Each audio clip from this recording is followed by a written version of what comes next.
پچھلے 1 گھنٹے سے مسلسل بمباری اور حملوں کی آوازیں آ رہی تھیں۔ اسرائیلی فوج کے ظالم اہلکاروں کے فلک شگاف کہکے اور نعرے سنائی دے رہے تھے۔ محمد موسیٰ جو 2 گھنٹے پہلے اپنی بیوی بچوں کے ساتھ میٹھی نیند سو رہا تھا، جب اچانک سے حملوں کی آواز سنی اور افراتفری مچتی دیکھی تو فوراً اٹھ بیٹھا۔ ایک نظر اپنے معصوم بچوں کے چہرے پر ڈالی۔ محمد موسیٰ کے 4 بچے تھے، 2 بیٹے اور 2 بیٹیاں، جو آنے والے حالات سے بے خبر نیند کی وادیوں میں کھوئے تھے۔ نہ جانے اب آگے کیا ہونے والا تھا۔ محمد موسیٰ گھبرا کر اٹھ بیٹھا، جلدی سے دروازے میں موجود دراڑ سے باہر کا منظر دیکھنے کی کوشش کی تو گویا اس کا دل حلق کو آیا تھا، کیونکہ اسرائیل یہودیوں کا ایک گروہ ان کے اس علاقے میں داخل ہو چکا تھا۔ وہ لوگ مسلسل بمباری کر رہے تھے اور لوگوں کے گھروں میں گھس کر انہیں مار رہے تھے۔ یہ منظر دیکھ کر تو جیسے اس پر سکتہ طاری ہونے لگا تھا۔ اسے اپنی بیوی بچوں کی فکر ستانے لگی۔ شور کی آواز سن کر بیوی بھی اٹھ چکی تھی۔ سوالیہ نظروں سے شوہر کا چہرہ دیکھنے لگی تو محمد موسیٰ کہنے لگا، جلدی کرو، ہمیں اپنے بچوں کو محفوظ مقام پر چھپانا ہوگا۔ مگر اب اس قدر دیر ہو چکی تھی کہ وہ اپنے بچوں کو اس گھر سے نکال کر باہر بھی نہیں لے جا سکتے تھے۔ تبھی فائرنگ کی آواز آنے لگی۔ ان کے گھر کے بہت قریب فائرنگ شروع ہو چکی تھی۔ یہ آواز سن کر تو بچے بھی سہم کر جاگ اٹھے تھے۔ مارے خوف کے ماں باپ سے لپٹ کر پوچھنے لگے کہ کیا ہوا ہے، یہ کیسی آواز ہے، اس قدر شور کیوں ہے؟ محمد موسیٰ کی آنکھوں میں آنسو تھے، مگر اس کے باوجود اپنے چھوٹے چھوٹے بچوں کو، جن کی عمر 7، 6 اور 5 سال کی تھی، بچوں کو سینے سے لگا لیا، کہنے لگا کہ کچھ نہیں بچوں، بس پڑوس میں شادی ہے نا، تو اسی میں ہی آتش بازی ہو رہی ہے، تم لوگ پریشان مت ہو، میں تم لوگوں کو ایک جگہ چھپاتا ہوں، تم لوگ وہیں بیٹھے رہنا، پھر تم لوگوں کو یہ آواز نہیں آئے گی۔ بچے بار بار اپنے باپ کا چہرہ دیکھ رہے تھے۔ وہ کئی سوالات کرنا چاہتے تھے، مگر اپنے باپ کے چہرے پر چھائی ہوئی زردی دیکھ کر ان سے کچھ بولا ہی نہ گیا۔ محمد موسیٰ اور اس کی بیوی اپنے اس چھوٹے سے گھر میں وہ جگہ ڈھونڈنے لگے جہاں پر وہ اپنے بچوں کو چھپا کر رکھ سکیں۔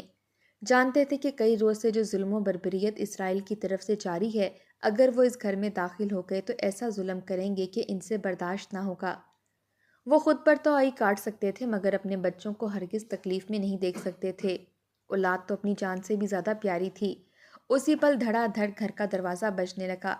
وہ لوگ باہر سے بلند آواز میں دروازہ کھولنے کا کہہ رہے تھے۔ محمد موسیٰ کی تو جان پر بن آئی تھی۔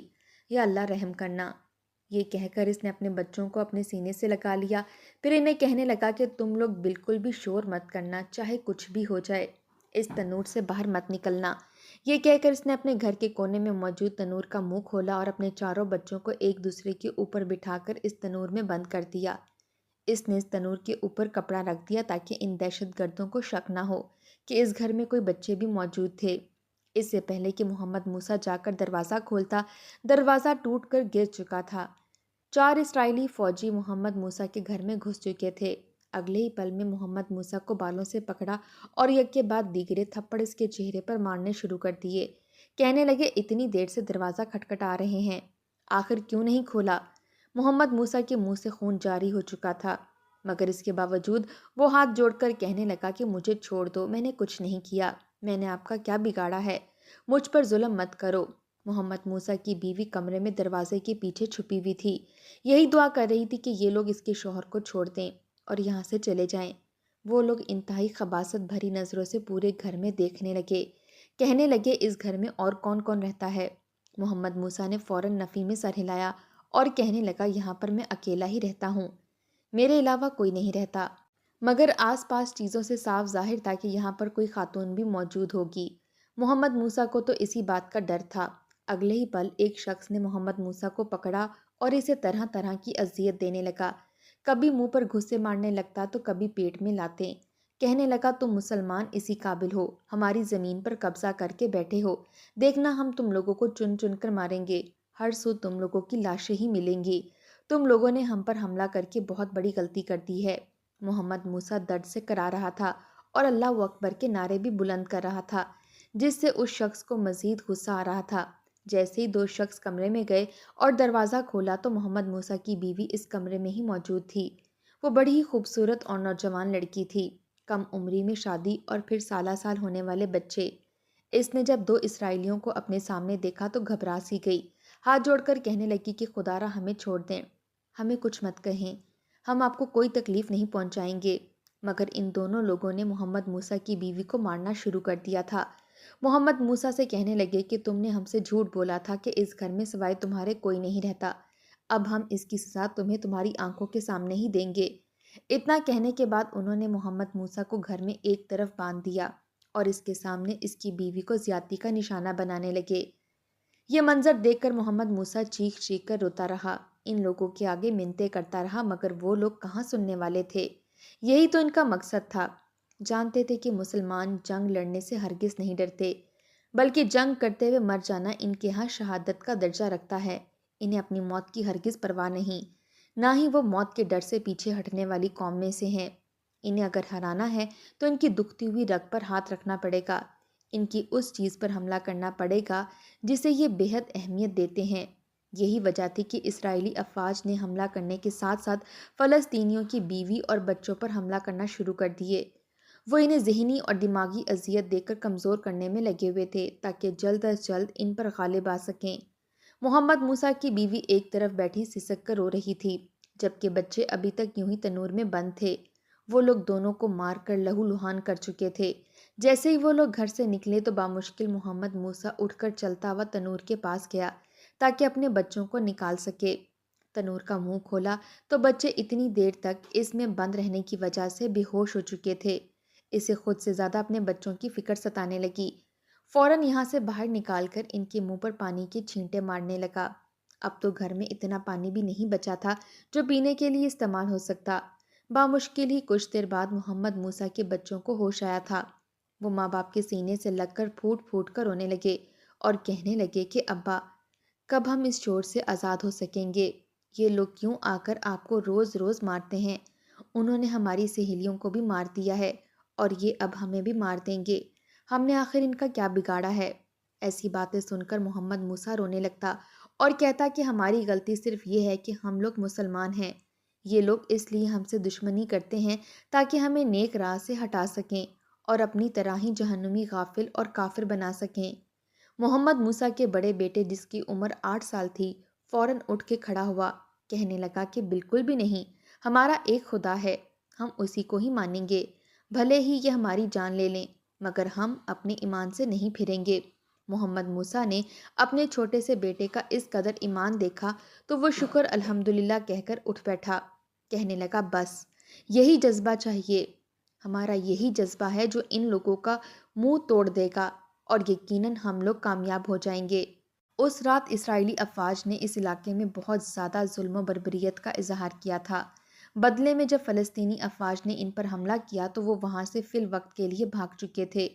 محمد موسیٰ کی بیوی الگ ایک کونے میں بیٹھی رو رہی تھی، جبکہ محمد موسیٰ اسے سینے سے لگائے صبر کی تلقین کر رہا تھا۔ فجر کے بعد باہر بالکل خاموشی ہو چکی تھی۔ وہ لوگ ایک پل کو بھی سو نہیں پائے تھے، ساری رات خدا کے ذکر میں مصروف رہے تاکہ اس مصیبت سے نجات پا سکیں۔ فجر کا وقت تھا مگر اذان کی آواز آج نہیں گونجی تھی۔ مسجد میں اذان دینے والے مؤذن کو بھی شہید کر دیا گیا تھا۔ محمد موسیٰ گھر کا دروازہ کھول کر باہر نکلا تو باہر کا منظر دیکھ کر اس کی آنکھوں سے بے ساختہ آنسو نکل آئے تھے۔ وہ پھوٹ پھوٹ کر رونے لگا تھا۔ اسے روتا دیکھ کر اس کے چاروں بچے بھی ڈرے سہمے گھر سے باہر نکلے تھے۔ گھر کے باہر جو منظر دکھائی دیا، بچے تو جیسے سکتے کی کیفیت میں آ چکے تھے، فوراً اپنے بابا سے لپٹ گئے۔ ان سے تو آنکھ کھولنا بھی محال ہو رہا تھا، کیونکہ باہر سڑکوں پر گھروں کے باہر ہر سو کئی لوگوں کی لاشیں پڑی تھیں۔ کئی معصوم بچے تھے جو کہ یوں ہی بکھرے پڑے تھے۔ محمد موسیٰ کے بڑے بیٹے عبداللہ کا دوست جو کہ اس کے پڑوس میں ہی رہتا تھا، وہ بھی سڑک پر الٹا لیٹا تھا۔ عبداللہ نے جب اسے یوں پڑا دیکھا تو اسے برداشت نہیں ہوا، بھاگ کر اپنے دوست کے پاس گیا اور اسے ہلانے لگا، مگر جیسے ہی کندھے سے پکڑ کر اسے سیدھا کرنا چاہا تو اس کی چیخیں نکل گئیں، کیونکہ وہ کندھا اس کے جسم سے جدا ہو چکا تھا۔ اس کے دوست کا وجود تو نہ ہلا مگر وہ کندھا ٹوٹ کر اس کے ہاتھ میں آ چکا تھا۔ یہ دیکھ کر عبداللہ تو بے ہوش ہو چکا تھا۔ یہ منظر ان بچوں کے دل و دماغ پر کافی گہرے اثر ڈال رہے تھے۔ وہ رو رو کر اپنے دوست کو سینے سے لگائے روتا رہا۔ وہاں پر کئی لوگوں اور عورتوں کی لاشیں پڑی تھیں۔ اسرائیلی فوجیوں کے ظلم اور بغیرتی کی حد تھی کہ انہوں نے فلسطینی عورتوں کو جان بوجھ کر نیم اریا کر کے سڑکوں پر پھینک رکھا تھا تاکہ ان کی خوب تذلیل کر سکیں۔ لوگوں نے جب یہ منظر دیکھا تو اپنے گھروں سے چادریں لا کر ان کے وجود کو ڈھانپنے لگے۔ کئی گھروں میں لوگوں نے جب یہ منظر دیکھا تو اپنے گھروں سے چادریں لا کر ان کے وجود ڈھانپنے لگے۔ کئی گھروں میں لوگوں کو باندھا گیا تھا اور ان کی عورتوں اور بچوں کو ان کے سامنے مار دیا گیا۔ یہ منظر ان کے لیے ناقابل برداشت تھا۔ یہ جگہ خطرے سے خالی نہ تھی۔ غزہ میں حملے بھرپور جاری تھے۔ نہ جانے کب کس کے گھر پر کوئی بم گرا دیا جائے کوئی نہیں جانتا تھا۔ اب تک ہزاروں گھر تباہ ہو چکے تھے اور ان گھروں میں کئی لوگ شہید ہو چکے تھے۔ اس علاقے میں موجود لوگوں نے فیصلہ کیا کہ اب ہم لوگ یہاں مزید نہیں رہیں گے بلکہ یہ علاقہ چھوڑ کر محفوظ مقام کی طرف کوچ کر جائیں گے۔ ہم جانتے ہیں کہ ہمارے پیارے یہاں رہتے تھے مگر اب وہ ہم میں نہیں رہے، لیکن اس وقت یہ ضروری نہیں کہ ہم یہاں پر بیٹھ کر اپنی کمزوریوں پر آنسو بہائیں۔ جو شہید ہو گئے انہیں یاد کر کے روتے رہیں، بلکہ ہمیں اپنی جان بچانی ہوگی۔ ہمیں خود کو مضبوط کر کے تیار کرنا ہوگا تاکہ ہم پلٹ کر ان اسرائیلیوں کا منہ توڑ جواب دے سکیں۔ یہ سن کر محمد موسیٰ بھی اٹھ کھڑا ہوا تھا۔ کل رات جو کچھ اس کی بیوی کے ساتھ ہوا تھا اس کی غیرت پر حرف آیا تھا۔ کہنے لگا کہ میں تیار ہوں، میں ان کو ایسے ہرگز نہیں چھوڑوں گا بلکہ انہیں جہنم تک پہنچا کر رہوں گا۔ اس رات اس علاقے میں موجود لوگوں نے وہ علاقہ چھوڑ کر دوسرے شہر منتقل ہونے کا سوچا۔ محمد موسیٰ بھی تیار تھا۔ اس نے اپنی بیوی بچوں کو تیار کیا اور کہنے لگا کہ تم لوگ اس قافلے کے ساتھ خفیہ طور پر دوسرے شہر چلے جانا، میں بعد میں آ جاؤں گا۔ مگر اس کی بیوی بچے نہ مانے، کہنے لگے کہ ہم آپ کے ساتھ ہی جائیں گے ورنہ نہیں جائیں گے۔ محمد موسیٰ نے اپنی بیوی بچوں کو بہت سمجھایا اور کہنے لگا کہ میں ضرور واپس لوٹوں گا، مگر اسے کہاں خبر تھی کہ آگے جا کر اس کے ساتھ کیا ہونے والا ہے۔ جیسے ہی وہ لوگ گھر سے نکلنے لگے تو ایک مرتبہ پھر اسرائیلی یہودی ہتھیار اٹھائے اس علاقے میں داخل ہو چکے تھے۔ ان کا رخ محمد موسیٰ کے گھر کی جانب تھا۔ وہ لوگ کئی عورتوں اور بچوں کو پکڑ پکڑ کر گھر سے باہر لا رہے تھے اور ان پر نئے نئے تجربے کر رہے تھے، ایسی اذیتیں دیتے کہ ان کی فلک شگاف چیخیں سن کر روح کانپ جاتی تھی۔ ہر سو خوف و ہراس پھیلا ہوا تھا۔ محمد موسیٰ سے مزید برداشت نہ ہوا۔ اس نے اپنی بیوی بچوں کو گھر کے اندر ہی رہنے کا کہا اور خود گھر سے باہر نکل گیا۔ وہاں پر موجود علاقے کے سبھی مرد کہنے لگے کہ اگر آج ہم ان کے سامنے جھک گئے تو یہ مزید طاقتور ہو جائیں گے۔ ہمیں مزید ان کے ظلم برداشت کرنے کی ضرورت نہیں بلکہ ان کا منہ توڑ جواب دینے کی ضرورت ہے۔ وہاں پر کچھ مجاہدین بھی موجود تھے جن کے پاس اسلحہ تھا۔ ان سبھی کے ساتھ مل کر محمد موسیٰ بھی اسرائیلیوں پر حملہ کرنے لگا۔ وہ لوگ اللہ اکبر کے نعرے بلند کرتے ان سب اسرائیلیوں پر ٹوٹ پڑے تھے۔ جو اسرائیلی گزشتہ رات محمد موسیٰ کے گھر میں گھسے تھے ان سب کو محمد موسیٰ نے موت کے گھاٹ اتار دیا تھا۔ جب اسرائیلی فوج کو پتہ چلا یہاں پر مقامی لوگ بھی حملہ آور ہو چکے ہیں تو انہوں نے مزید فوجی گروہ بھیجنا شروع کر دیے، جس سے بمباری، حملے اور فائرنگ کی آواز نے تو پورے علاقے کو اپنی لپیٹ میں لے رکھا تھا۔ بچے سہم کر چھپ چکے تھے۔ عورتیں سہمی ہوئی بچوں کو ساتھ لگائے روتے ہوئے مدد کی اپیل کر رہی تھیں۔ ان کا خدا کے علاوہ کوئی بھی مددگار نہ تھا۔ کتنی ہی دیر تک چیخو پکار کی آوازیں آتی رہیں، یہاں تک کہ کئی گھر ملبے کا ڈھیر بن چکے تھے۔ کچھ دیر بعد خاموشی ہوئی تو محمد موسیٰ کی بیوی گھر سے باہر نکل آئی۔ وہ روتے ہوئے دھیمی آواز میں محمد موسیٰ کو آواز دے رہی تھی۔ آس پاس لاشیں کٹی پڑی تھیں۔ اس نے بچوں کو باہر آنے سے منع کر دیا تھا۔ وہ روتی ہوئی محمد موسیٰ کو پکار رہی تھی۔ صرف وہی نہیں بلکہ گھر سے کئی عورتیں باہر نکل آئی تھیں اور اپنے اپنے شوہر، بیٹے اور بھائیوں کو ڈھونڈ رہی تھیں، مگر سوائے خاموش خون سے لت پت لاشوں کے اور کچھ بھی موجود نہ تھا۔ تبھی محمد موسیٰ کی بیوی کو ایک جانب ایک لاش دکھائی دی، خون سے لت پت تھی، مگر اس کے تن پر موجود کپڑے محمد موسیٰ جیسے ہی تھے۔ یہ دیکھ کر تو اس کا جی گھبرانے لگا، کہنے لگی کہ میرے خدا، جو میں سوچ رہی ہوں ویسا نہ ہو، محمد موسیٰ بالکل ٹھیک ہو، اس کے سوا ہمارا کوئی نہیں ہے، بھلا میں ان معصوم چھوٹے چھوٹے بچوں کو لے کر آخر کہاں جاؤں گی؟ وہ روتی ہوئی اس لاش کے قریب آئی۔ اس نے ڈرتے ڈرتے کپ کپاتے ہاتھوں سے جیسے ہی اس لاش کا چہرہ اپنی جانب کیا تو چیخ مار کر کئی قدم دور گر چکی تھی۔ رو رو کر اس کی حالت غیر ہونے لگی تھی۔ ماں کو یوں چیخ چیخ کر روتا دیکھ کر بچے بھی گھر سے باہر نکل آئے تھے۔ محمد موسیٰ کو بری طرح سے مارا گیا تھا، اس کا وجود پورا گولیوں سے چھلنی ہو چکا تھا اور چہرہ تو اس طرح سے کچلا جا چکا تھا کہ پہچان میں ہی نہیں آ رہا تھا۔ صرف اس کے ہاتھ میں موجود ایک چاندی کی انگوٹھی تھی جسے دیکھ کر محمد موسیٰ کو اس کی بیوی نے پہچانا تھا۔ بچوں نے باپ کی یہ حالت دیکھی تو غش کھا کر گر گئے۔ محمد موسیٰ کی بیٹیاں تو ویسے ہی اپنے باپ سے بڑی محبت کرتی تھیں، باپ سے لپٹ کر پھوٹ پھوٹ کر روتی رہیں اور بلاتی رہیں، مگر وہ تو شہید ہو چکا تھا۔ اسرائیلیوں کے حملے ابھی بھی یوں ہی جاری تھے۔ وہاں پر تو کوئی مرد ہی موجود نہیں رہا تھا جو ان عورتوں کو محفوظ مقام تک لے کر جاتا۔ اب تو بس خدا ہی تھا جو ان کی عزت کی حفاظت کرتا۔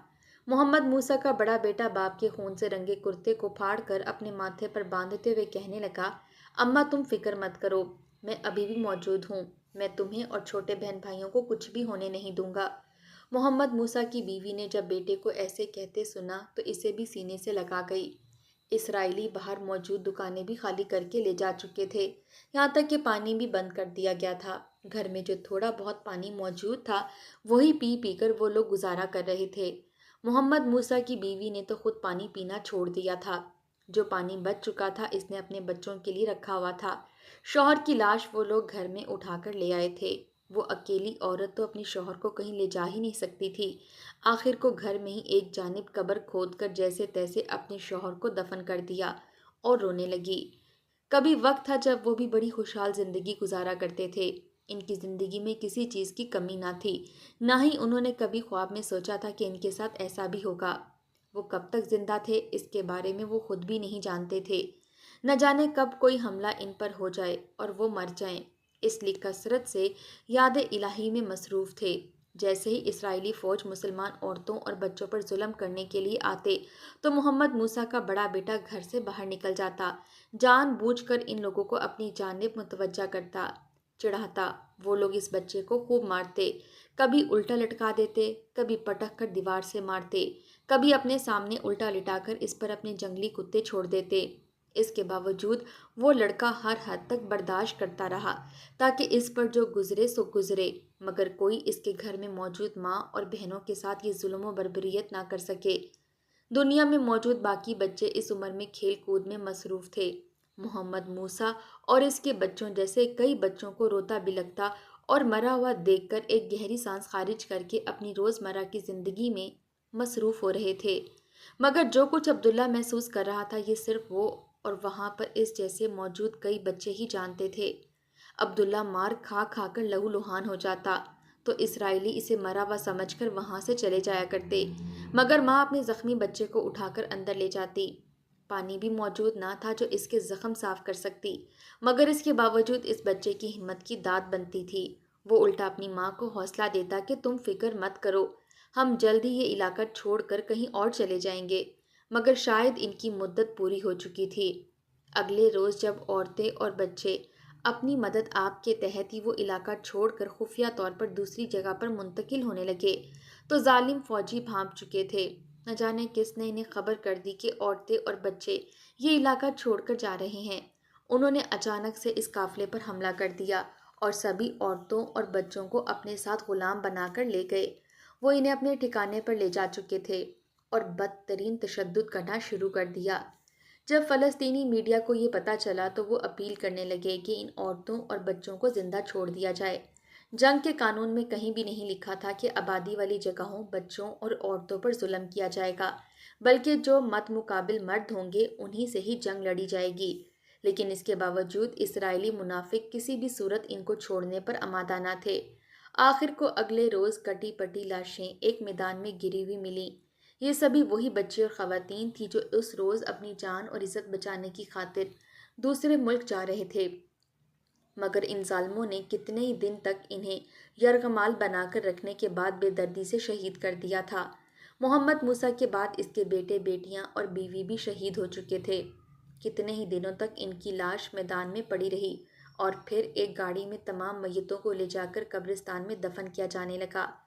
اب تو زمین بھی کم پڑنے لگی تھی جہاں پر لوگوں کو دفن کیا جا سکتا تھا۔